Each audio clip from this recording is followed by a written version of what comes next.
Queridos amigos de Amantes al Descubierto, lo que van a escuchar en los próximos minutos es una historia que va a hacer temblar los cimientos de todo lo que creían saber sobre la confianza, el amor y la familia. Imagínense por un momento el momento más feliz de sus vidas, ese instante en el que reciben la noticia de que van a ser padres, la alegría que inunda su corazón, las lágrimas de emoción, los sueños y planes que empiezan a formar en su mente. Ahora imagínense que todo eso, absolutamente todo, fuera una mentira orquestada por las dos personas en las que más confiaban en este mundo.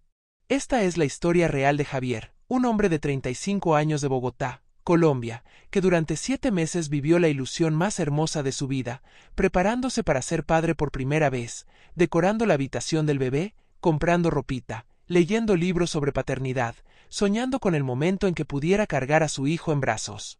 Pero lo que descubrió a pocos días de que naciera ese bebé no solo destruyó su matrimonio de 8 años, sino que reveló una traición tan profunda, tan calculada y tan dolorosa, que la identidad del verdadero padre lo dejó completamente helado y en shock durante semanas. Este relato que hoy comparto contigo no es solo sobre infidelidad, querido amigo, querida amiga. Es sobre cómo las personas que amamos pueden mirarnos a los ojos cada día, pueden dormir a nuestro lado cada noche, pueden aceptar nuestro amor, nuestro cariño, nuestros sacrificios, mientras esconden secretos tan oscuros que cuando salen a la luz, el mundo que conocíamos simplemente deja de existir. Y lo más impactante de todo es que la persona que resultó ser el verdadero padre de ese bebé es alguien que jamás, en sus peores pesadillas, Javier habría imaginado. Al final de esta historia te voy a revelar las 5 señales que Javier ignoró durante el embarazo, señales que cualquier hombre debería conocer para protegerse de una traición de paternidad fraudulenta, porque créeme, después de escuchar esto, nunca volverás a ver un embarazo de la misma manera. Pero antes de sumergirnos en esta historia devastadora, si sientes que este relato te está tocando el corazón, si crees que puede ayudar a alguien que conoces o simplemente quieres apoyar nuestro canal para que sigamos trayendo estas historias reales que impactan vidas, te pido de corazón que le des clic al botón de me gusta justo ahora y que te suscribas a Amantes al Descubierto. Tu apoyo significa el mundo para nosotros y nos permite continuar desenmascarando las verdades más dolorosas del amor y la traición. Ahora sí, prepara tu corazón porque la historia de Javier te va a dejar sin palabras desde el primer momento hasta el último segundo. Todo comenzó en marzo del año 2023. Javier Andrés Morales era un hombre común y corriente, ingeniero civil de 35 años, trabajador incansable, deportista los fines de semana, amante del fútbol y de las parrilladas con amigos. Llevaba 8 años casado con Patricia, su amor de universidad, esa mujer hermosa de cabello negro largo, ojos color miel y sonrisa que lo había enamorado desde el primer día de clases de arquitectura. Patricia tenía 32 años, trabajaba como diseñadora de interiores en una firma prestigiosa de Bogotá y juntos habían construido una vida que muchos envidiaban. Tenían un apartamento bonito en el norte de la ciudad, 2 carros, viajaban al menos 2 veces al año, y sobre todo, tenían una relación que todos sus amigos y familiares admiraban. Eran la pareja perfecta, o al menos eso pensaba todo el mundo, incluido Javier. Durante los primeros 6 años de matrimonio, habían decidido no tener hijos. Querían disfrutar de su juventud, viajar, crecer profesionalmente, ahorrar dinero. Pero a principios de 2023, después de mucho hablarlo, decidieron que era el momento perfecto para formar una familia. Patricia dejó las pastillas anticonceptivas y comenzaron a intentarlo con ilusión. Lo que Javier no sabía era que Patricia había dejado esas pastillas 6 meses antes, sin decirle nada, y que durante ese tiempo había estado teniendo relaciones íntimas con otra persona de manera regular y calculada. Pasaron 3 meses sin que Patricia quedara embarazada, y Javier comenzó a preocuparse un poco, preguntándose si habría algún problema de fertilidad en alguno de los dos.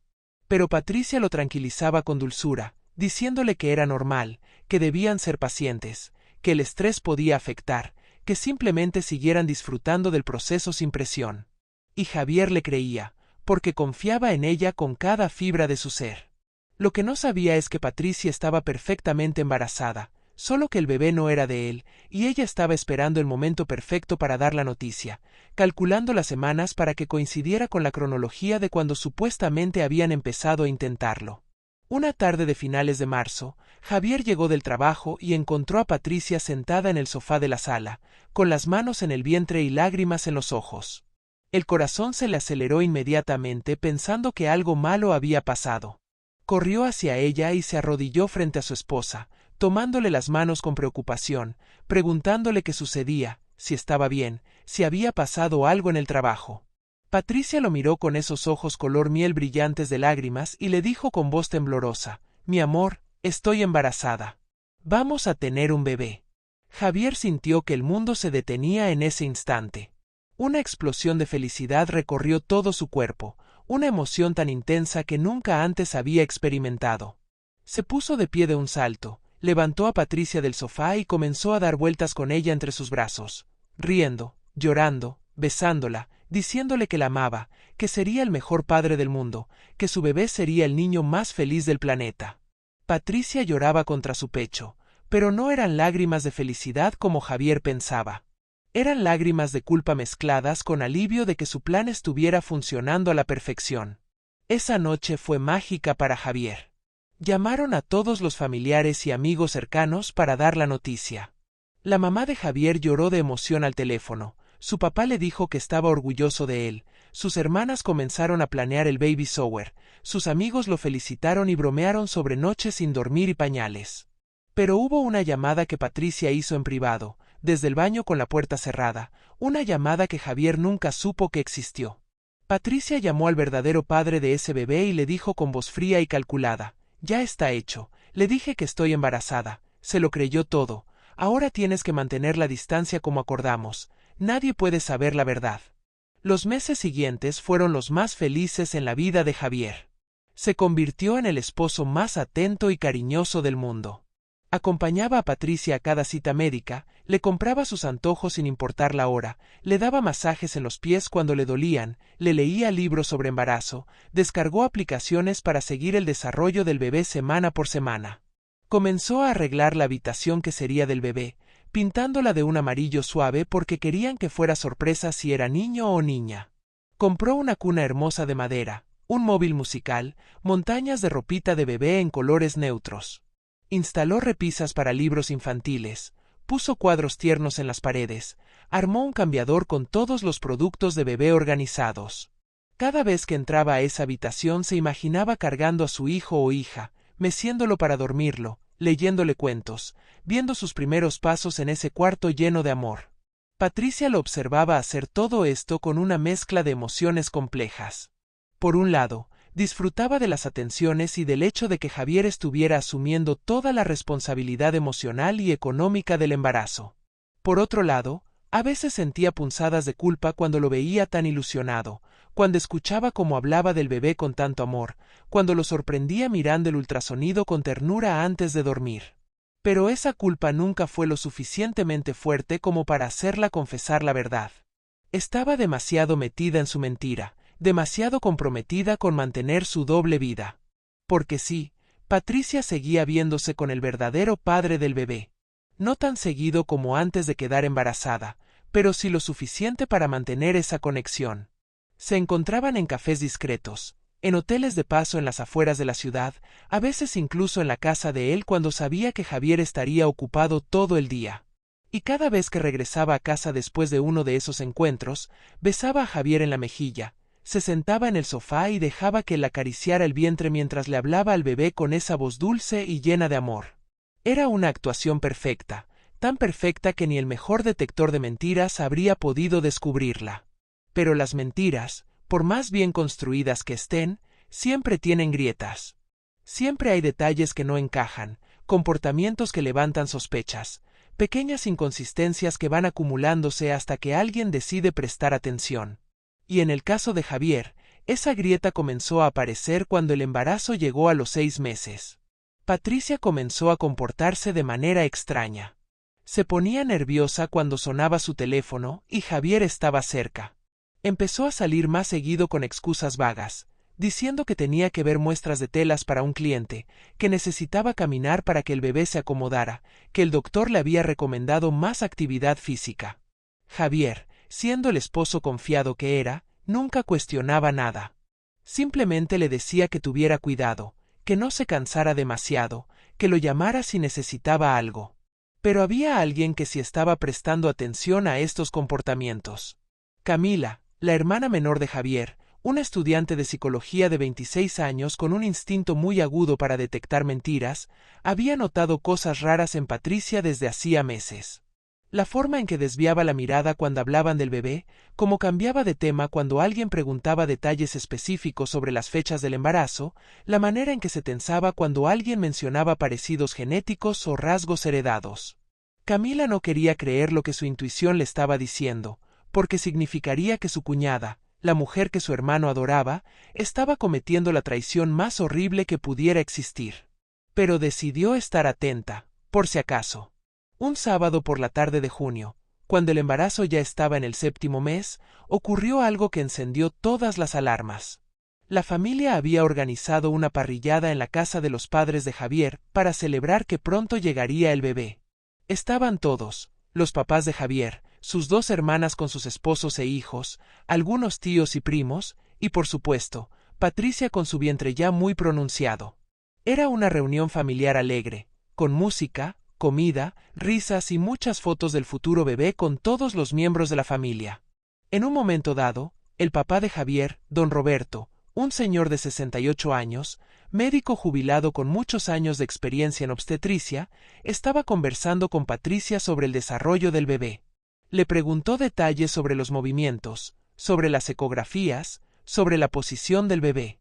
Patricia respondía con soltura, claramente bien informada gracias a todas las citas médicas. Pero entonces don Roberto hizo una pregunta muy específica que cambió todo. Le dijo: Patricia hija, según tus cuentas deberías estar de 28 semanas exactas, ¿verdad? Pero veo tu vientre y me parece que el bebé está mucho más desarrollado. ¿Has tenido bebés grandes en tu familia? Patricia se puso visiblemente nerviosa, tartamudeó un poco y respondió que no, que en su familia todos habían sido bebés de tamaño normal, que quizás era solo la forma en que el bebé estaba acomodado. Don Roberto, con su experiencia médica, no quedó convencido. Se acercó a Patricia y con mucho respeto le pidió permiso para palpar su abdomen. Patricia no pudo negarse sin levantar más sospechas, así que accedió. Don Roberto, con las manos expertas de quien ha atendido miles de partos, palpó cuidadosamente el vientre de Patricia durante varios segundos. Cuando terminó, se alejó con una expresión pensativa en el rostro. No dijo nada en ese momento, pero Camila, que había estado observando toda la escena desde lejos, notó la preocupación en los ojos de su padre. Más tarde, cuando la fiesta ya estaba terminando y la mayoría de invitados habían ido, Camila se acercó a su papá y le preguntó directamente si algo le había parecido raro con el embarazo de Patricia. Don Roberto suspiró profundamente y le dijo a su hija: Mira Camila, no quiero alarmar a nadie ni hacer acusaciones sin fundamento, pero según mi experiencia, ese bebé no está de 28 semanas.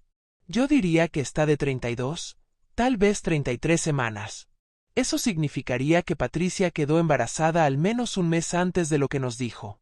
Camila sintió que se le helaba la sangre. Le preguntó a su padre si estaba seguro, y don Roberto, siendo el hombre prudente y medido que siempre había sido, le respondió que por supuesto no podía estar completamente seguro sin un examen médico adecuado, pero que su instinto profesional le decía que había una discrepancia importante en las fechas. Le pidió a Camila que no dijera nada todavía, que no había que preocupar a Javier sin evidencia concreta, pero que tal vez deberían estar atentos a cualquier otra señal extraña. Camila pasó las siguientes semanas en una agonía mental. No sabía si debía hablar con su hermano y arriesgarse a destruir su felicidad con sospechas que podían ser infundadas, o mantenerse callada y arriesgarse a que Javier descubriera una verdad devastadora después de que ya fuera demasiado tarde. Decidió investigar por su cuenta. Comenzó a observar más de cerca a Patricia, a prestar atención a sus movimientos, a sus conversaciones, a su lenguaje corporal. Y lo que descubrió en las siguientes semanas la convenció de que algo muy grave estaba pasando. Patricia había estado borrando mensajes de su teléfono constantemente. Camila lo notó una tarde cuando fueron juntas a comprar cosas para el bebé.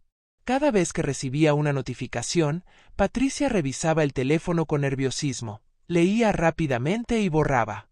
Cuando Camila le preguntaba quién le escribía, Patricia siempre tenía una excusa: una clienta pesada, spam del trabajo, notificaciones molestas de aplicaciones. Pero el patrón era demasiado consistente, demasiado frecuente como para ser casual. Además, Camila notó que Patricia había empezado a usar ropa mucho más holgada de lo necesario, como si quisiera ocultar el tamaño real de su vientre. Cuando alguien comentaba lo grande que se veía, Patricia inmediatamente lo atribuía a retención de líquidos, a que ya estaba en el tercer trimestre, a cualquier cosa menos admitir que tal vez el bebé estaba más avanzado de lo que decía. Y luego estaba la cuestión de las citas médicas.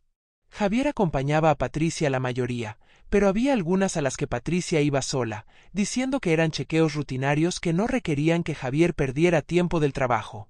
Camila sospechaba que en esas citas solitarias, Patricia estaba recibiendo información real sobre la edad gestacional del bebé, información que luego ocultaba o modificaba cuando se la reportaba a Javier. La gota que derramó el vaso fue una tarde de julio. Camila había ido a visitar a Javier y Patricia al apartamento. Estaban los tres sentados en la sala conversando sobre nombres de bebé, cuando Patricia se levantó para ir al baño. Dejó su teléfono sobre la mesa de centro, y en ese momento entró un mensaje de WhatsApp. La pantalla se iluminó con una notificación que decía: «Mi amor, necesito verte antes de que nazca nuestro hijo.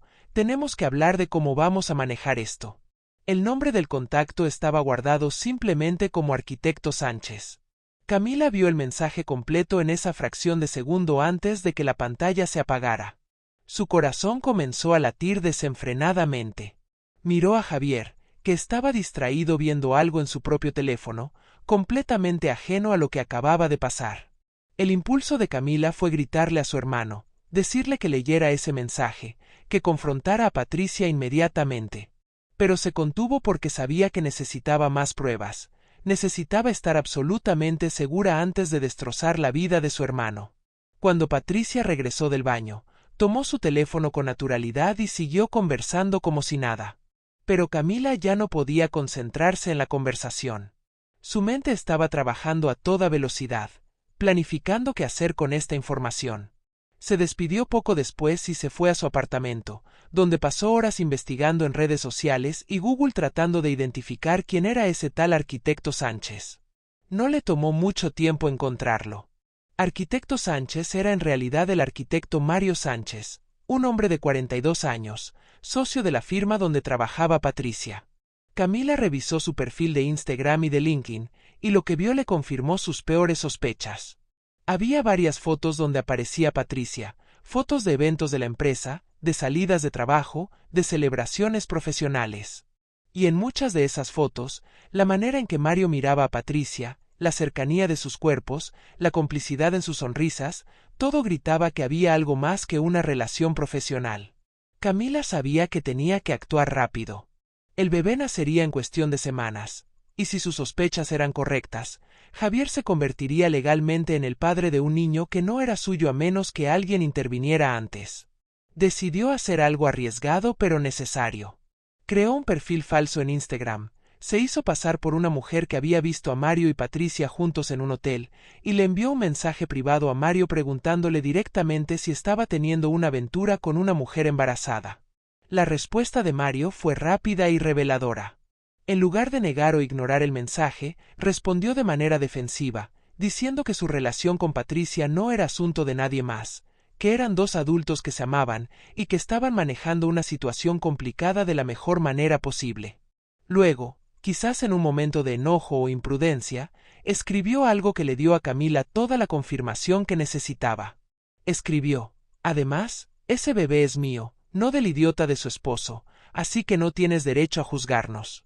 Camila tomó capturas de pantalla de toda la conversación inmediatamente. Sus manos temblaban mientras guardaba las imágenes. Tenía la evidencia que necesitaba, pero ahora venía la parte más difícil, decirle a su hermano la verdad más dolorosa que jamás escucharía. Esa noche, Camila llamó a Javier y le dijo que necesitaba hablar con él urgentemente, en persona y a solas. Javier, extrañado por el tono serio de su hermana, accedió a verse con ella al día siguiente después del trabajo en una cafetería cerca de su oficina. Camila pasó toda la noche sin dormir, ensayando en su mente cómo iba a decirle a su hermano que su esposa lo había traicionado de la peor manera posible, que el bebé que estaba a punto de nacer probablemente no era suyo, que toda su felicidad de los últimos meses había sido construida sobre una mentira. Al día siguiente, cuando se encontraron en la cafetería, Javier inmediatamente notó la expresión angustiada en el rostro de Camila. Le preguntó qué pasaba, si algo andaba mal, si ella estaba bien. Camila respiró profundo, tomó las manos de su hermano entre las suyas y le dijo: Javier, lo que te voy a decir te va a destrozar el corazón, pero necesito que me escuches hasta el final antes de reaccionar, por favor. Durante los siguientes 20 minutos, Camila le contó todo a su hermano. Las sospechas de su papá sobre las fechas del embarazo. El comportamiento extraño de Patricia. El mensaje que había visto en el teléfono. La investigación que había hecho. La conversación con el arquitecto Mario Sánchez donde él había admitido que el bebé era suyo. Le mostró las capturas de pantalla, las fotos de Instagram, toda la evidencia que había recopilado. Y mientras hablaba, veía cómo el rostro de su hermano pasaba de la confusión al horror, de la incredulidad al dolor devastador. Cuando Camila terminó de hablar, hubo un silencio pesado y doloroso. Javier tenía las manos temblorosas, la cara pálida, los ojos llenos de lágrimas que se negaban a salir. Finalmente habló, y su voz sonaba rota, casi irreconocible. Dijo: «Esto no puede ser cierto, Camila. Tiene que haber un error. Patricia jamás me haría esto. Ella me ama. Estamos construyendo una familia juntos. Ese bebé es mío. Tiene que ser mío». Camila, con lágrimas corriendo por sus mejillas, le respondió: «Lo siento tanto, Javier. Yo también quería estar equivocada, pero la evidencia es demasiado clara. Tienes que pedirle una explicación, tienes que exigir una prueba de paternidad». Javier salió de esa cafetería como un hombre en shock, caminando en piloto automático hacia su carro. Condujo sin rumbo fijo durante horas, procesando la información, sintiendo como su mundo se desmoronaba pedazo por pedazo. Todos esos meses de felicidad, todas esas noches soñando con su futuro hijo, toda la habitación del bebé que había preparado con tanto amor, todo podía ser una mentira cruel. Se imaginó a Patricia y a ese tal Mario juntos, riendo de él, burlándose de su ingenuidad. Pensó en todas las veces que le había hablado al vientre de Patricia, diciéndole a ese bebé cuánto lo amaba, sin saber que tal vez ese niño ni siquiera llevaba su sangre. Cuando finalmente llegó a casa entrada la noche, Patricia estaba en el sofá viendo televisión, acariciándose el vientre con ternura. Al ver a Javier entrar, le sonrió y le preguntó dónde había estado, que lo había estado esperando para cenar. Javier la miró, y en ese momento, todas las piezas encajaron. Vio a una extraña frente a él. Vio a alguien que había sido capaz de mentirle en su cara durante meses, de aceptar su amor mientras le daba su cuerpo a otro hombre, de dejarlo ilusionarse con un bebé que probablemente pertenecía a su amante. Con una calma escalofriante que Patricia no reconoció, Javier le dijo: «Patricia, necesito preguntarte algo y quiero que me digas la verdad.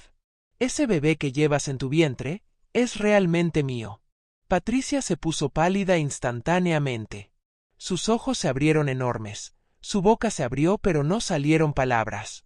Esa reacción fue toda la confirmación que Javier necesitaba. No hubo negación inmediata, no hubo indignación, no hubo sorpresa genuina por la pregunta. Solo culpa escrita en cada línea de su rostro. Finalmente, después de lo que pareció una eternidad, Patricia empezó a llorar. No respondió la pregunta directamente, pero entre sollozos comenzó a decir: «Lo siento tanto, Javier, lo siento tanto, nunca quise que pasara esto, todo se salió de control, yo te amo, de verdad te amo». Javier sintió que algo se rompía dentro de su pecho. Con voz temblorosa pero firme le exigió: «Responde mi pregunta, Patricia, ¿ese bebé es mío o no?». Patricia, entre lágrimas, finalmente admitió la verdad que había estado ocultando durante meses. «No», susurró casi inaudiblemente, «no es tuyo». El mundo de Javier se detuvo en ese instante. Sintió que no podía respirar, que el piso se hundía bajo sus pies. Le preguntó de quién era, aunque una parte de él ya lo sabía por la investigación de Camila. Patricia, hundida ya en la verdad que acababa de confesar, le dijo que era del arquitecto Mario Sánchez, su jefe y socio en la firma donde trabajaba. Pero no era solo eso. Patricia, en un impulso de honestidad que llegaba demasiado tarde, confesó toda la historia. Llevaba 2 años teniendo una aventura con Mario. Había comenzado como algo inocente, trabajar hasta tarde en proyectos, salidas después del trabajo con todo el equipo, conversaciones que se volvían cada vez más personales. Hasta que una noche, en un viaje de negocios a Cartagena, habían cruzado la línea. Desde entonces, su relación había sido intensa, apasionada y completamente secreta. Mario estaba casado también, tenía 3 hijos, y ninguno de los dos quería destruir sus matrimonios, así que había mantenido la aventura en las sombras durante todo ese tiempo. Cuando Patricia descubrió que estaba embarazada, entró en pánico. No estaba segura de quién era el padre, pero las fechas coincidían más con Mario que con Javier. Fue entonces cuando orquestó el plan. Convenció a Javier de que empezaran a buscar un bebé, dejó las pastillas anticonceptivas fingiendo que era algo nuevo, y cuando estuvo segura de que el embarazo estaba avanzado, le dio la noticia a Javier haciéndole creer que acababa de quedar embarazada. Las fechas cuadraban lo suficiente como para que Javier no sospechara nada. Javier escuchaba todo esto sintiendo como cada palabra era una puñalada en el corazón. Le preguntó por qué le había hecho esto, por qué no había sido honesta desde el principio. Patricia solo podía repetir entre sollozos que lo sentía, que había sido cobarde, que había sido egoísta, que nunca había querido lastimarlo. Pero sus disculpas sonaban vacías, inútiles frente a la magnitud de su traición. Javier se dio la vuelta sin decir nada más y se fue del apartamento. Condujo hasta la casa de sus padres, donde llegó descompuesto, temblando, incapaz de articular palabras coherentes. Su mamá lo abrazó mientras él lloraba como no había llorado desde que era un niño pequeño. Le contó todo, cada detalle doloroso de la confesión de Patricia. Su familia quedó en shock, su madre lloraba con él, su padre contenía la rabia para poder ser el apoyo que su hijo necesitaba. Camila se sentía destrozada por haber sido la portadora de esas noticias. Los días siguientes fueron un infierno para Javier. Patricia lo llamaba constantemente, le enviaba mensajes suplicándole que hablaran, que le diera una oportunidad de explicarse mejor, que no tomara decisiones apresuradas. Pero Javier había bloqueado su número después del segundo día. No podía ni quería escucharla más. Cada vez que veía su nombre aparecer en la pantalla, sentía náuseas. Contrató a un abogado matrimonialista inmediatamente. Le explicó la situación completa y le preguntó cuáles eran sus opciones legales. El abogado le informó que, dado que estaban casados cuando nació el bebé, legalmente sería considerado el padre a menos que impugnara la paternidad. Le recomendó esperar hasta que naciera el bebé y hacer una prueba de ADN inmediatamente. Si la prueba confirmaba que no era el padre biológico, podrían proceder con la anulación de paternidad y el divorcio. 3 semanas después de esa conversación devastadora, Patricia dio a luz. Fue un parto prematuro, probablemente precipitado por el estrés de la situación. Javier recibió la llamada del hospital a las 3 de la mañana. Por un momento, todo el dolor y la rabia se mezclaron con un sentimiento que no esperaba, una curiosidad angustiosa por ver a ese bebé que durante meses había creído que sería suyo. Sabía que era masoquista ir al hospital, pero no pudo evitarlo. Cuando llegó a la habitación, Patricia estaba en la cama con el bebé en brazos. Era un niño. Patricia levantó la vista al verlo entrar, con los ojos hinchados de llorar, y le extendió el bebé hacia él en un gesto suplicante.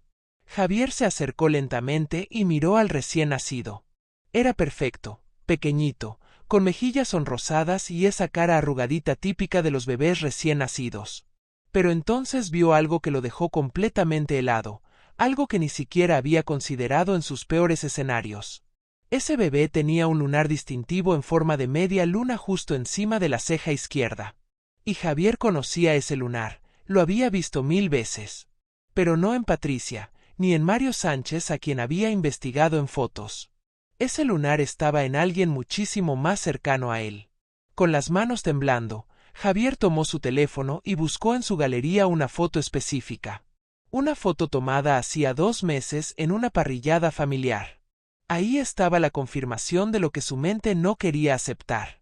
Ese mismo lunar, en el mismo lugar exacto, estaba en la ceja de su hermano menor, Daniel. Javier sintió que la habitación daba vueltas. Miró a Patricia con horror y asco y le preguntó con voz casi inaudible: «Ese arquitecto Mario Sánchez del que hablaste, no existe, ¿verdad? ¿Quién es realmente el padre de este bebé, Patricia?» Patricia palideció aún más si eso era posible. Empezó a negar con la cabeza, pero Javier la interrumpió. Le mostró la foto de Daniel en su teléfono, señalando el lunar. Le dijo: «Este bebé tiene el mismo lunar que mi hermano Daniel, exactamente en el mismo lugar. Explícame eso, Patricia». Patricia se desmoronó completamente. Entre sollozos histéricos, confesó la verdad final, la que era 1000 veces peor que todo lo anterior. No había ningún arquitecto Mario Sánchez. Ella había inventado ese nombre cuando Javier la confrontó porque la verdad era demasiado terrible para admitirla. La aventura, la traición, todo había sido con Daniel, el hermano menor de Javier, ese joven de 28 años al que Javier consideraba uno de sus mejores amigos además de hermano.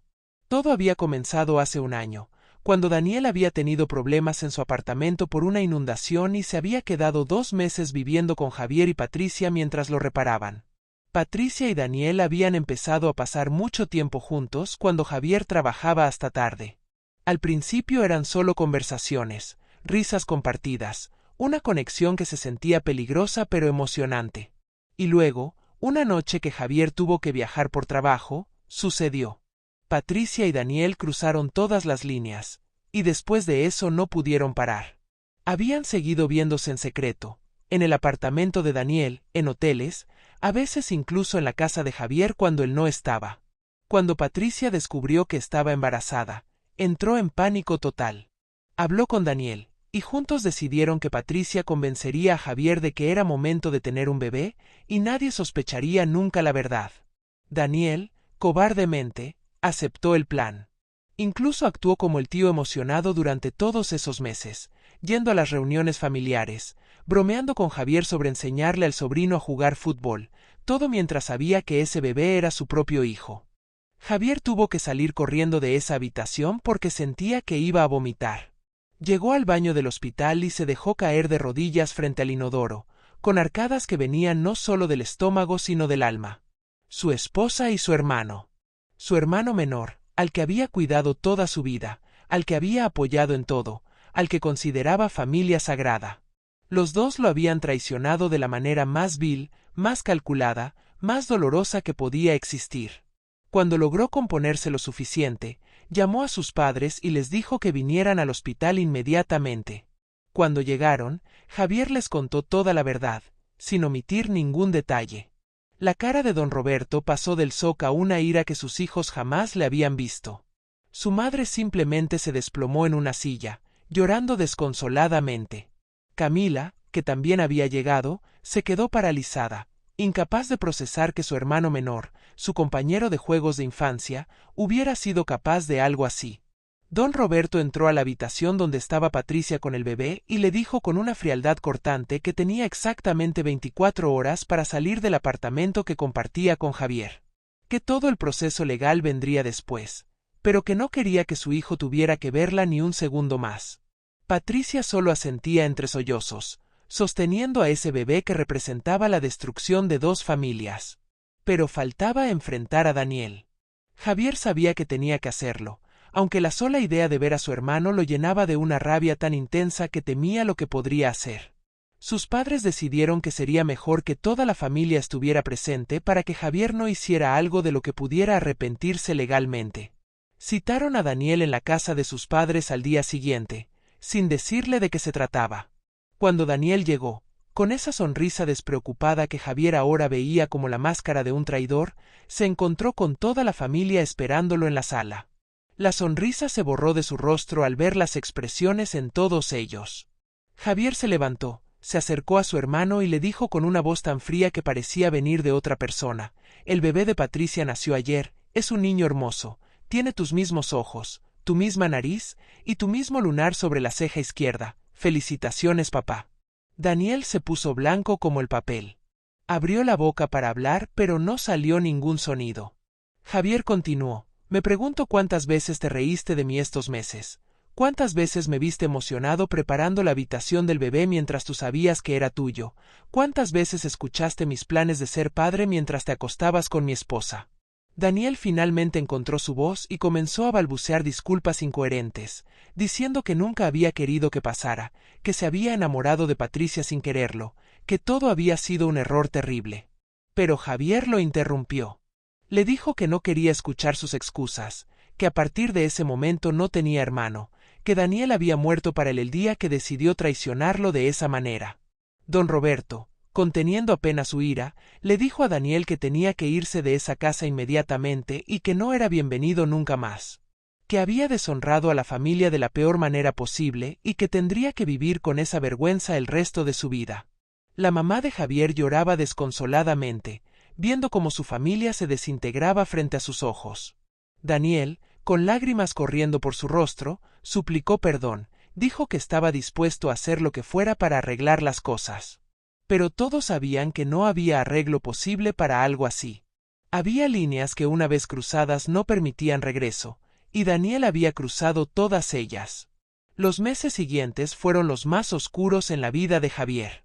Inició el proceso de divorcio, que fue complicado y doloroso.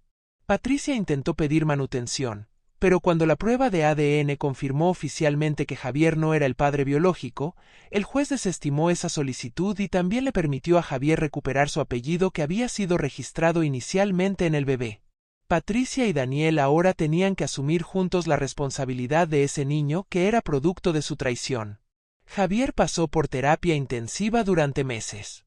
El dolor de esa doble traición era casi insoportable. Había perdido no solo a su esposa sino también a su hermano, y la idea de familia que había tenido toda su vida se había destruido para siempre. Hubo noches oscuras donde no quería levantarse de la cama, donde cuestionaba si podría volver a confiar en alguien alguna vez. Pero poco a poco, con el apoyo de sus padres, de Camila, de sus amigos verdaderos, comenzó a sanar. Vendió el apartamento donde había vivido con Patricia porque no podía seguir en un lugar lleno de recuerdos dolorosos. Renovó completamente su vida, cambió de trabajo, comenzó a viajar, conoció gente nueva.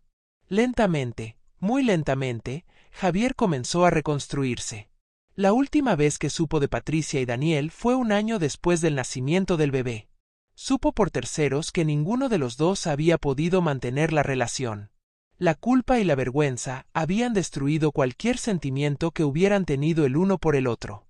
Patricia estaba viviendo con su madre, trabajando en un empleo menor porque su reputación profesional había quedado arruinada cuando la verdad salió a la luz. Daniel se había mudado a otra ciudad, intentando empezar de cero donde nadie conociera su historia. El niño vivía con Patricia, y Daniel pagaba manutención pero apenas lo visitaba, incapaz de mirar a ese hijo sin ver reflejada su peor traición. Hoy, 3 años después de todo esto, Javier ha encontrado una nueva versión de sí mismo. No es el mismo hombre ingenuo y confiado que era antes, eso es cierto. Lleva cicatrices profundas que nunca desaparecerán completamente. Pero también es más fuerte, más sabio, más consciente. Ha aprendido que el amor no es suficiente, que la confianza debe ser ganada y protegida, que hay traiciones de las que no se regresa. Conoció a alguien nuevo hace 6 meses, una mujer maravillosa llamada Andrea, y aunque le ha costado abrirse, ha decidido darle una oportunidad al amor nuevamente. Pero esta vez va con los ojos bien abiertos, sin ingenuidad, sin ceguera. Y aunque nunca podrá olvidar completamente lo que pasó, ha aprendido a vivir con esa historia como parte de su pasado, no como la definición de su futuro. La familia de Javier nunca volvió a ser la misma. Su relación con Daniel quedó rota para siempre, no hubo reconciliación ni perdón. Sus padres, especialmente su madre, sufrieron enormemente al ver a sus 2 hijos distanciados de esa manera, pero entendieron que lo que Daniel hizo no tenía excusa ni reparación posible. Camila se convirtió en el apoyo más importante de Javier durante todo este proceso, y su relación de hermanos se fortaleció de maneras que nunca imaginaron. En cuanto a ese niño, el hijo de Patricia y Daniel, Javier a veces piensa en él. No con rencor ni con dolor, sino con una extraña mezcla de tristeza por las circunstancias en que vino al mundo y alivio de que no sea su responsabilidad. Ese niño llevará toda su vida la marca de cómo fue concebido, hijo de una traición que destruyó familias. Y aunque Javier sabe que no es culpa del niño, también sabe que nunca podrá verlo sin recordar el peor momento de su vida. Queridos amigos que han escuchado esta historia devastadora, la moraleja aquí es clara y dolorosa. Las personas que amamos son capaces de traiciones que jamás imaginaríamos. Podemos compartir nuestra vida, nuestra cama, nuestros sueños con alguien y descubrir que nunca los conocimos realmente. Pero más importante aún es la lección que Javier aprendió con tanto dolor. No podemos vivir en constante desconfianza. Eso tampoco es vida. Pero sí podemos estar atentos a las señales, si podemos cuidar nuestra intuición cuando nos dice que algo no está bien, si podemos exigir honestidad y reciprocidad en nuestras relaciones. Las 5 señales que Javier ignoró y que cualquier persona debe conocer son estas. Primera señal: cambios inexplicables en la cronología de eventos importantes. Si las fechas no cuadran, si hay inconsistencias en las historias, eso debe investigarse. Segunda señal: comportamiento excesivamente protector con el teléfono, borrar mensajes constantemente, alejarse para contestar llamadas. Tercera señal: cambios en la intimidad física sin explicación razonable. Cuarta señal: cuando la intuición de personas cercanas que nos aman nos alerta sobre algo, debemos prestar atención. Y quinta señal: cuando alguien se pone nervioso o cambia de tema cuando se habla de temas específicos relacionados con su historia o su pasado. Si ustedes están viviendo una situación donde sospechan una traición de paternidad o cualquier tipo de infidelidad que involucre a su familia, no se queden callados por miedo o por vergüenza. Busquen la verdad, pidan las pruebas necesarias, protéjanse legal y emocionalmente. Es mejor enfrentar una verdad dolorosa que vivir en una mentira que eventualmente colapsará de maneras aún más devastadoras. Y recuerden siempre, una traición no los define a ustedes, define a quien los traicionó. Javier no tenía culpa de nada de lo que pasó. No fue ingenuo por confiar, no fue tonto por amar, no fue débil por creer en su familia. Fue víctima de personas sin escrúpulos que pusieron sus deseos egoístas por encima de todo lo demás. Pero al final, fue él quien salió adelante, quien se reconstruyó, quien encontró la fuerza para volver a creer en el amor. Si esta historia te ha movido, si te ha hecho reflexionar sobre la importancia de la honestidad y la lealtad en las relaciones familiares y de pareja, te pido que le des me gusta a este video y que te suscribas a nuestro canal Amantes al Descubierto. Aquí seguiremos compartiendo historias reales que nos enseñan sobre el amor, la traición, la superación y la justicia. Tu suscripción nos ayuda a seguir trayendo contenido que puede hacer la diferencia en la vida de alguien que está pasando por situaciones similares. Y si conoces a alguien que esté viviendo algo parecido, comparte este video con esa persona. A veces, escuchar la historia de alguien más que sobrevivió a una traición devastadora es justo lo que necesitamos para encontrar nuestra propia fuerza. Gracias por acompañarnos en esta historia tan dolorosa pero tan importante. Recuerden, la verdad siempre sale a la luz, y aunque duela, siempre es preferible a vivir en el engaño. Nos vemos en el próximo video de Amantes al Descubierto, donde seguiremos desenmascarando las verdades más crudas del corazón humano. Hasta pronto.